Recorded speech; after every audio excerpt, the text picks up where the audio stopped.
Hey, what's up, podcast listeners? It's Andy and Drew here, back with a fresh, new, exciting episode 23 of the What's Up Castleberry podcast. Woo-hoo! We are so glad you're here with us, folks. Andy and I, if you are first-time listeners, welcome. We are Castleberry residents and local pastors who each and every week desire to have casual conversations on this podcast for the good of the people of Castleberry and the surrounding Seminole County area. We like to talk about Castleberry-related topics, and we include guests and friends who are involved with Castleberry. And this week, we have a very dear friend of Andy and I's. He's a local pastor. It's the second part of a two-part conversation with Pastor Andre Martin. We're very excited to have Andre back. I can't wait to hear that. The first one was really compelling and thoughtful. Again, we're probably a little bit biased, but I think last week's podcast was one of our best. So if you haven't listened to that, make sure you do. We believe it'll be worth your time to do that. But yeah, can't wait to hear Andre part 2 later on today. Absolutely, Andy. And a little peek behind the curtain, you podcast guests and friends. Andy and producer Robin primarily run our social media account, if you like us on Facebook. And Andy has been posting different quotes from previous episodes. And Pastor Andre's, some of the stuff from the first part, this last episode, the most recent one we just recorded, was so good. He had multiple quotes up on our social media feed. So check that out. You don't want to miss it. Andy, you are currently just returning home from a weekend at the beach. How was it? How are you doing? Are you relaxed, refreshed, tan? You're definitely not tan. I can see you. Oh, that's the lighting. That is the lighting. I am totally tan. It probably doesn't make me look very buff as well. And that's the lighting as well, because I am. No, we just got back from a week in Almond Beach with my in-laws and my brother-in-law and sister-in-law and family as well. And we had a really good time. The weather was doing the Florida thing. It was nice in the morning and wet in the afternoon. But honestly, it was a little bit strange. You know, we parted ways today. I went back home and we said that was a weird vacation, because it was just kind of hard to relax when you have to watch everything you do because of this COVID situation. My nephew and I were just throwing a football around in the pool, and a bunch of other teenagers started to join in. And then I realized, hang on a second, everybody's touching the same football that we are, and that might be a way to spread germs. And so I had to say, guys, look, sorry, I don't want to be a jerk, but probably best if we don't share this ball. So, lovely trip, a little bit weird, but that's the times we're living in. What about you? You've been at the beach recently as well? It's true. In fact, I'm recording this from the beach, from New Smyrna. I had to chuckle to myself the way you pronounce certain words. When you said Ormond Beach, I thought you said Almond Beach, and I didn't know where Almond Beach was. It's a little super private beach. But we're over in New Smyrna. I'm with my wife and son and some of her family. And absolutely right. The same sort of deal, that this COVID pandemic just sort of has a weightiness, and sort of it's all around. It's the topic of conversation, no matter what you're doing or what activity you're involved with. And it's strange. And the way in which we interact with one another, really, not only right now, but for the past several months. And I think for the progressive future, we're going to see the opportunity that we have in our community to move towards people, but in a thoughtful manner. And Andy, I think that's as good a point as any to jump into our Castleberry in the news segment, because just this week I really was blown away with a local story that kind of made the rounds on social media. Yeah, apparently it was trending nationally on Twitter as well.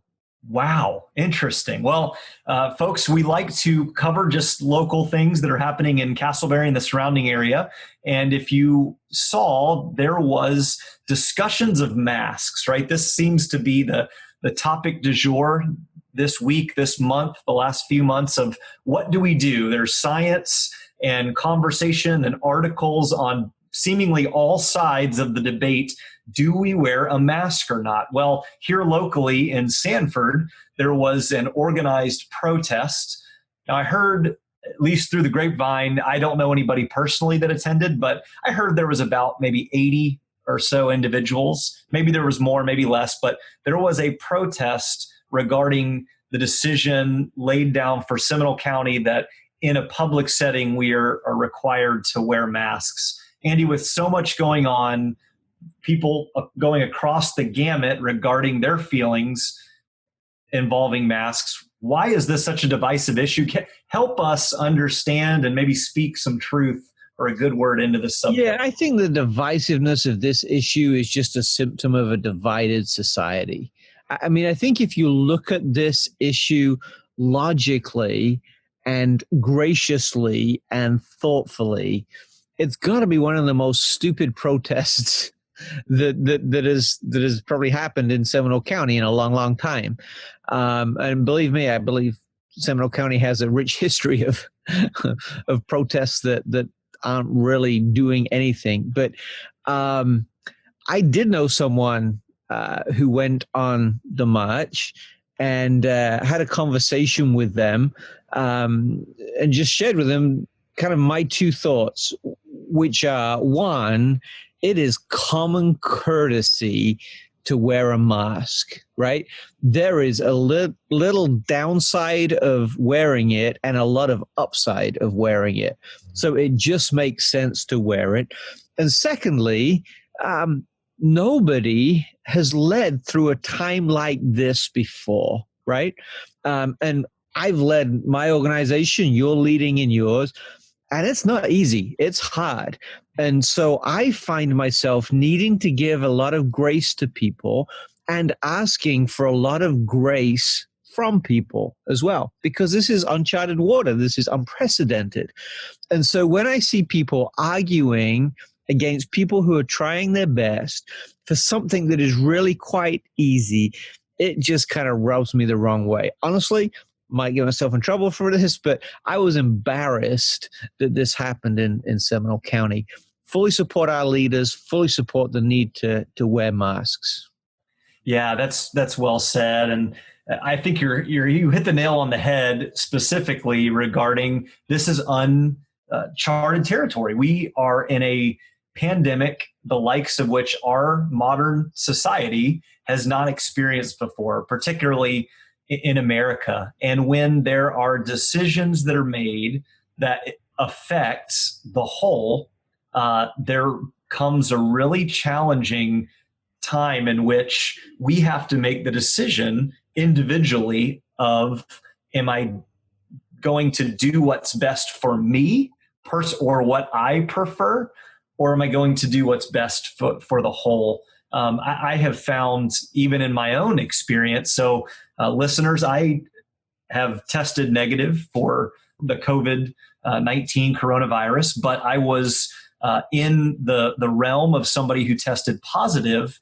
And one thing that immediately became evident for me was that several months ago in this conversation, it almost felt like, well, if you wore a mask, it created a sense of uncertainty or separateness from those who did not, right? It looked weird, and it still does. It still looks weird. But I think as the weeks and months have gone on, I really felt and experienced firsthand that by me wearing a mask, I was able to provide comfort to those in my life, whether it be family, whether it be church members, people in the community, that there was something to say, hey, I actually care enough about you, other person in society, that I'm going to protect you as much as perhaps protecting myself.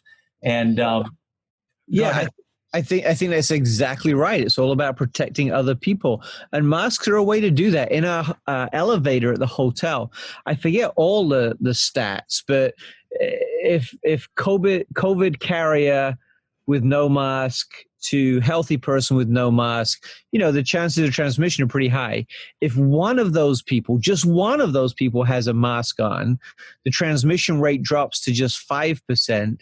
And if it's the COVID carrier that is wearing a mask, the chances of them passing it on drop to 1.5%, right? Wow. It's costing us billions of dollars in testing, in loss of income, in people's health for something that can be solved so easily. So out of love for our fellow citizens, please wear a mask. Yeah, that's good. This is not a political issue. It's a people issue. We care about people in our community. And so trying to care for the whole, even if your personal individual convictions may perhaps feel otherwise. So well said. We could continue on that road, but I think we've covered it, and hopefully Seminole County as a whole will seek to care for what. And you know what? In large part, that is happening. Seeing more folks wear masks, seeing at stores and other places people seeking to care for one another. Drew, when you said we'd covered it, was that a masked pun? There was a pun there. There you go. Unintentional. Andy, let's take a moment, and I am super excited about our listener question today. Folks, if you have a listener question or comment, you can leave them for us. We love to hear from our listeners, our friends here that support the podcast. You can go to our Facebook page, What's Up Castleberry, on Instagram at What's Up Castleberry. You can go to our website, which is whatsupcastleberry.com, or go to our podcast feed and search What's Up Castleberry and comment in the comments section. But each and every week we take a listener question from one of you, and our listeners have been making note. There is this buzz within the What's Up Castleberry community that they're tired of just hearing from you and I, Andy. They want more. I got tired of hearing from me a long time ago, Drew. Andy, they want more of the soft-spoken, the behind-the-scenes, the engine that makes this podcast run. They want more of producer Robin. And so, producer Robin, we've got you hooked up and ready to tell us a bit about yourself. The question from a guest or from a listener, Robin, is tell us what you like about the podcast. Tell us about your involvement in the podcast. Tell us about who you are as a person. Well, I'm only soft-spoken because I usually don't have a microphone. Normally, those words never describe me. I really like the podcast. I like being a part of the community as a whole. I don't know if it's a bad habit, but if a pastor asks me to do something, I feel I can't say no. I was raised right. Well, I mean, Drew and I think that's a good habit, but many would probably say not. Right. To quote a popular musical that's going streaming right now, it's cool to be in the room where it happens. So I get to listen to guests that I wouldn't ever probably think to be involved with. I had the mayor of Castleberry in my apartment one time and made her tea. That's an exciting thing. Royalty. Yeah, Castleberry.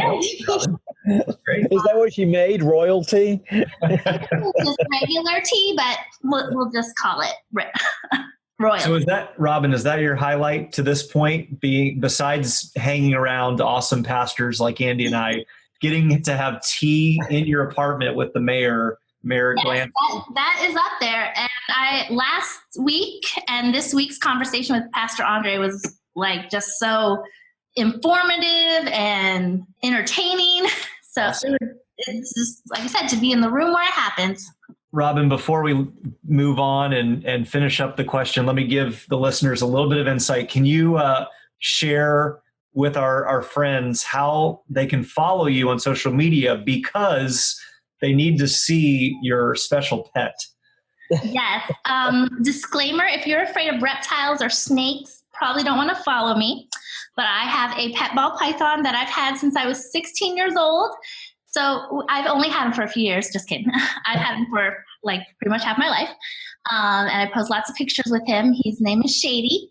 And you can follow me on Instagram at robin.kawaii. That's Kawaii. And I post all kinds of nonsense on there. Robin? So, Robin, I got a question. So your snake is 16 years old. Yes. How long? What's the average lifespan of a snake? His particular breed is about like 30 years. So he's only, midlife. Okay. Wow. Well, good. I have seen your pictures of the snakes, and it freaks me out every time. Everyone's Robin, you're so nice. We love you. I just don't understand the snake. I just don't understand it. Well, folks, that's just a little glimpse into Robin. We love her very much. She is a phenomenal producer and a good friend, and a longtime friend of Andy and I's. We know that you'll be excited to hear more from her. So, Robin, we'll have you back on throughout the future podcast episodes. Sound good? Sounds good. I want to say thank you to Drew's mom for finally recognizing my presence here. Thank you. Robin, are you suggesting that Drew's mom is the only one who submits questions? I'm not suggesting that. Okay, that's hilarious. She just submits the best questions. Well, that I agree. Listeners, we want to hear from you, and thank you, Mom, for your insight and questions as well. We appreciate all your feedback. Hope to hear from you next week. Hey, today's sponsor, as we transition to part 2 of our conversation with Pastor Andre, is Kelly Financial Solutions. Kelly Financial Solutions is about finding folks easy and affordable mortgage rates. Let me share just a little testimony from their website. This is from a woman named Amanda. She said, as a first-time home buyer, I don't think Travis Kelly and his team could have made things any easier or smoother. Every question was answered promptly. Every call returned. Absolutely an easy transaction. I would recommend to anyone in the market for a mortgage. And that's Amanda writing about Kelly Financial Solutions. Travis was a recent podcast guest a few episodes ago. He's been a faithful podcast sponsor now for a number of episodes, and we really appreciate Kelly Financial Solutions. You can find out more about Kelly Financial Solutions and all the work they do in helping folks find mortgages and homes by going to their website, www.wearecleartoclose.com. That's wearecleartoclose.com. And I think we're clear to close as we set up for Pastor Andre. We'll be back.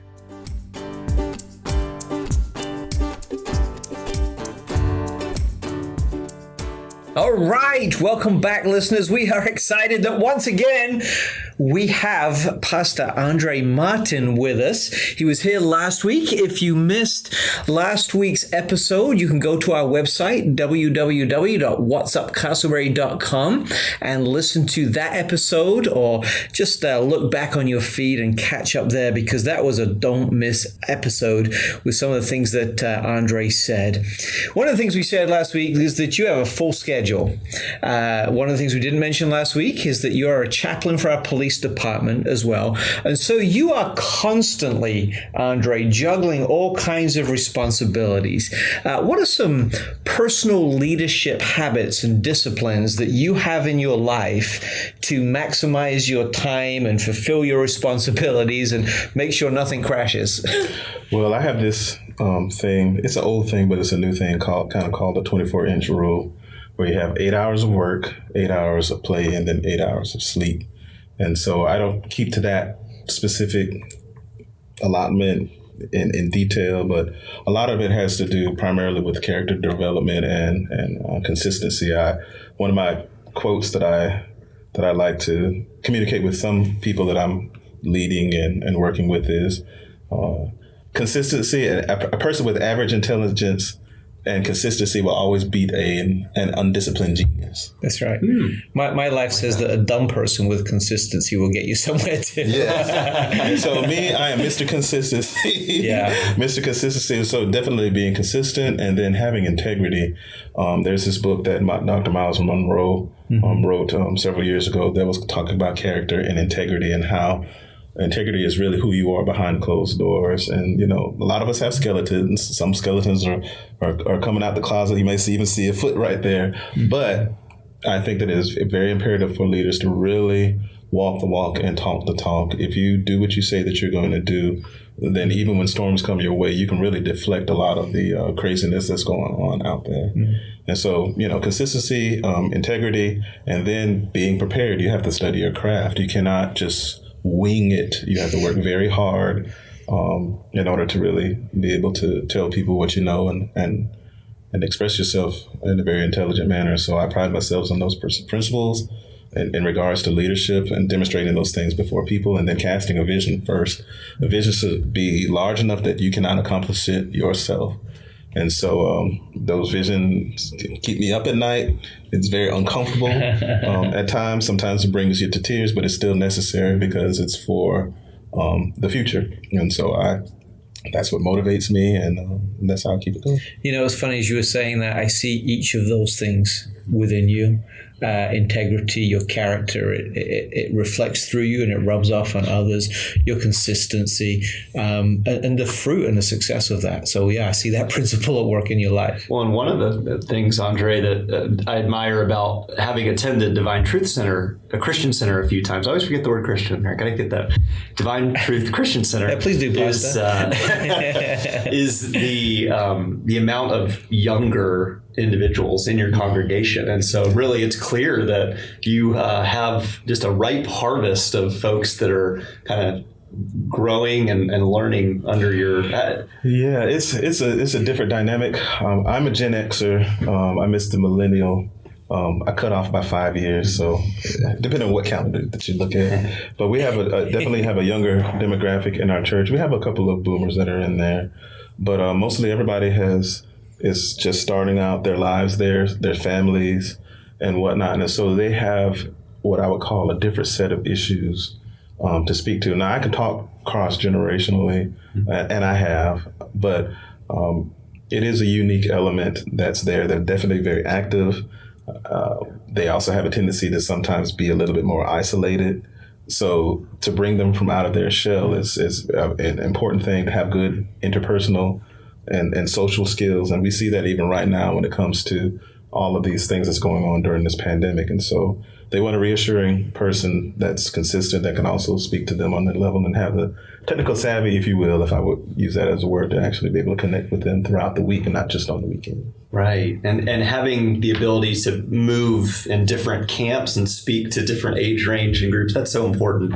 Andre, one of the things Andy, when he was introducing you, mentioned, and I know this obviously, but our listeners may not, that you are a chaplain along with Andy and a couple other ministers here in the area, a chaplain of the Castleberry Police Department. Would you give us some insight and what does that mean? What does that look like? And your relationship with Chief Krantz? Well, I've wanted to be a chaplain for actually quite a few years. I wanted to get integrated with the community, and I wanted to see the other side of what it's like to be a police officer, because there's one angle of it that you see in the media, but very few people get a chance to see it from a different angle. So in the construct of where I am from, typically when you would see the police, you'll say, okay, there goes 12 or some type of, or there's 5-0, and then everybody would run and hide. Because in the specific community that I came from, the police were to be feared, or they were used as a threat, such as, if you don't act as you should, then I'm going to call the police on you. And there's a large swath of African American people and people of color who have that construct. And so as I got older and as I started to see things, and as I started to realize that evil manifests itself regardless of what type of skin color that you have, then let me see what it's like to ride along with officers as they restrain evil externally. Because that's what they're here for. They're actually here to restrain evil, or else there will be chaos. And so I wanted to be a chaplain. I wanted to get involved, and I also wanted to help people that I speak to in my community as far as what are they looking at when they are pulling people over, dealing with individuals, how you should carry yourself and the like. If you're wrong, you're wrong. You're right, and you're right. You're right, you're right. And then also, if things go south when it comes to the police department, also having enough of a track record, hey, let's talk about these things and talk them through, even from a police officer's angle. And so my goal or my motivation was just to be a bridge builder. You know, since the Trayvon Martin incident, I was like, let me get on the other side. And then what you'll find out as a chaplain is that it is very different from what you see on Cops, the television show, Bad Boys, what you gonna do, what you gonna do for you. It seems like it's glorious, but they have a lot of stress and they have a lot of pressure, and there's a very high suicide rate. They're kind of like the street preachers, if you will. And so that's the reason why I wanted. And then Chief Krantz, he's a great man, full of integrity. He's serious about his field of work. And when he brought myself on along with Andy as well as others, I thought it was a great honor to serve with him, because the city is growing, and so it's might as well actually get integrated right now. Beautiful. Well said, Andy. Yeah. So Andre, you and I serve together. I think as chaplains, we want to bring as much care as we can to the department on calls and things like that. And I agree. The roles that we have within a police department have really changed my perspective on what it means to be a policeman in law enforcement. There are many in our nation right now who are calling for changes within law enforcement. What are your thoughts on that? I think there's good changes, and I think that there's bad changes. I think that when people say you must defund the police, and you put that on Facebook, people don't really know what that means. People think that means eliminate the entire police department. And I disagree with that particular aspect, because people can't govern themselves, because there's still going to be rapists, murderers, people who touch children inappropriately, people who have domestic abuse and violence. And so it is the police officers that individuals call in order to restrain that external form of evil. And so that is going to be present no matter what part of society that you're a part of. So I'm not an advocate of dealing with that, because that turns into anarchy and into chaos. At the same time, I think that there has to be a way to restrain people without them meeting death. One classic comparison is Dylan Roof, who killed 9 Black people inside of a church that they welcomed in during prayer. And as they had their heads down, that he was shooting them one at a time at point blank range. And then when the cops find him, they take him to Burger King and feed him, and he's able to gently go into the prison cell, as opposed to somebody who was unarmed, like just recently with Rashard. He was just drunk and passed out, and then the police officers, they start off good, and then it begin to get escalated, and then he ends up being dead. There has to be some kind of way, and I think Donald Trump mentioned that during his review. And regardless of how you feel about him, I think that the question should be addressed, which is, how can you arrest somebody without death being a part of the equation, at least as much as possible? I was thinking of some ideas. I was like, okay, but what about a sedative? Nah, because some people would be allergic to it. And because I'm thinking about like little darts. And then that person, you could just tranquilize and just slow them down, or just bear hugs, just I don't have the answer to that, but I know that there are answers other than kill somebody as they're running away from you. If they're resistant, if I figured, hey, you got their driver's license, you got their car, you can go another time and get the person and then bring them to justice for what they're doing, and things of that nature. I think that there should be more chaplains that are a part of those situations that can actually talk to these individuals. If the person doesn't have a weapon, hey, the police officers are not there to counsel anybody. That's one thing I learned as being the chaplain. They're there to enforce the law. Yeah. And so, in some ways, it's a really good combination, combining law enforcement personnel who are charged to enforce the law and protect the law, and people like you and I who do this voluntarily, but bring that kind of softer side of care to things as well. Yeah. It's a good combination. It's hard because, of course, the police officer is like, okay, we have a civilian with us, and this brings in a different dynamic, but maybe, and I've been with around people who've had weapons in very volatile situations just growing up in my life.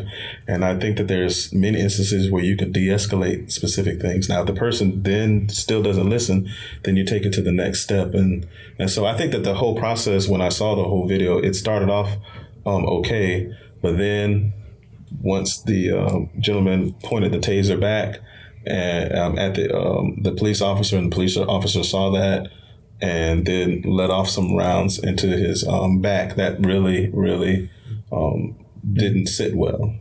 And so I just think that there has to be different ways for you to be able to restrain people without hurting them, you know. And I think that de-escalation, needs to happen maybe more in the law enforcement, but honestly, it needs to happen more as a society as a whole, right?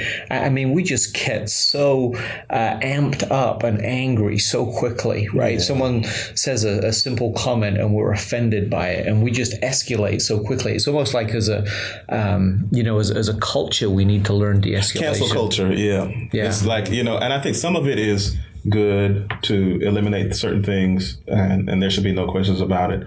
But that's not how life works. There's grace and there's mercy. There's second chances. Yeah. Most people want immediate, swift, and powerful justice until it's them that is sitting in the seat that needs it when they need it. And so I think that those dynamics are very important. But like I said, I don't have the answers to that. But as a pastor and leader in the community, what I am trying to do, as well as many other pastors, is to try to talk to those hearts before they come to the police. Right. Because the police is usually the last resort to restrain evil. So we're trying to do it from a heart way versus. Right. Well, and that was going to be my follow-up question is what have you seen done well, even just in your time as a chaplain on a call in regards to our particular police department? Are you able or allowed to share kind of? Oh yeah. There's what our police does well. One particular officer comes to mind, Officer Meyer. I've been on a couple of calls with him, and I believe that there are some police officers that have a gift of being able to connect with people, and it's not just a role. He actually, as far as what I have seen when I've ridden along with him, he actually has a heart for people, and it's almost like he has what we call in the church world spirit of discernment, or how to handle different types of individuals, or as what they would say in our community, he's one of the cool ones because he will enforce the law, absolutely, but then he knows how to talk to people and knows how to create an environment to where, hey, I don't want to take this to the next level unnecessarily. So let's talk this through. And I've seen that with several of the other officers. They want to try to talk it through. Let's see if we can try to bring this about. But then, hey, if you cross that line, then trust me, I'll be able to do what I need to do professionally. And so I think that we need to encourage police officers that have that gift in order to continue expressing that. That's interesting. Robin's just waving it. We've got a couple more minutes, so I'm going to explore it with you a little bit. But what you're saying is that the relationships we share are so important, right? If I know you and understand you and love you, then there's much less chance there's going to be conflict between us. Mm-hmm. As a pastor, as a community leader, what advice would you give to someone who says, I need to become better at building relationships? Well, you have to be. I'm putting you on the spot. I know that wasn't one of our pre-planned questions. No, it's no problem. No problem. I think that you have to have the willingness to become uncomfortable, the willingness to have a conversation, and I would also say face-to-face conversation, because on social media, not everybody is a good writer. There's a saying that goes that there's pretext plus post-text gives you context. And not everybody has the fluidity in order to write out their full thoughts. And so sometimes you have knee-jerk reactions on social media. So I think that those people who genuinely may be sincerely wrong, because you can be sincere and wrong, that you should come to the table and let's talk about, okay, where did that idea come from? What type of bubble? And then lovingly pop the bubble. Yeah. Oh, the amount of times I've begun to type out a message or a response to something and say, you know what? I don't know if I have the whole context of delete and backtrack on. That's a wise track. Well, we are getting ready to wrap up now, and it's been fascinating again. But just a couple of quick questions. Do you have a life motto or a quote that has been defining and super impactful for you? Love God, love people. Love God, love people. Yes, which is based off the two greatest commandments that Jesus taught, and I think that that is my guiding principle. Love God, love people. And Andre, honestly, there are a few people who embody that like you do. So thank you for doing that. As we wrap up, I'm sure people are going to want to hear more from you, get to know you, connect with you, maybe get face to face with you for some of these conversations. How can people connect with you? If you collect Masters of the Universe toys and comic books, and you happen to have first or second edition of Doctor Doom and Fantastic Four, I will drop everything that I have in order to talk with you, and we can negotiate some things. So I'm an avid comic book collector and vintage toy collector. That's part A. And then part B is... we have a huge market of listeners. That's right. So we're big in the comic book world. I love toys. I can't wait to go home right now because I just ordered a He-Man and Trapjaw and Beastman. And so I'm just, when I leave from here, that's why I'll be going to open them up and put them on the wall and display them. Okay, so that's part A. Part B is you can find more about me online. My name is Andre L. Martin, or you can go to our website, www.divinetruthcc.org.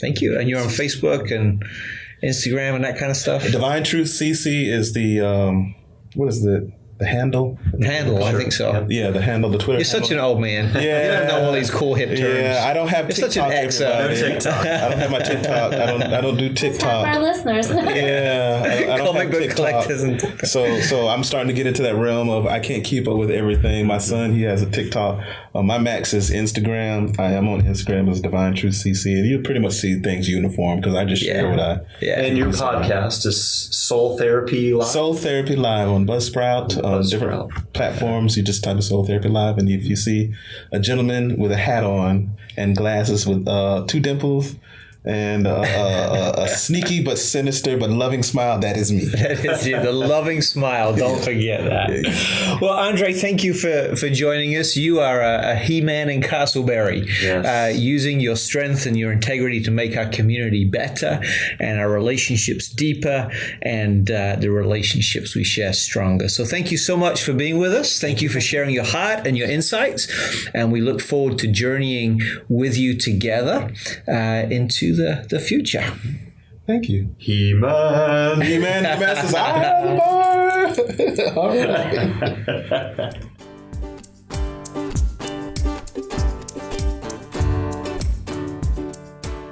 Well, thank you, Pastor Andre, for your insight, your wisdom, and your care for our community.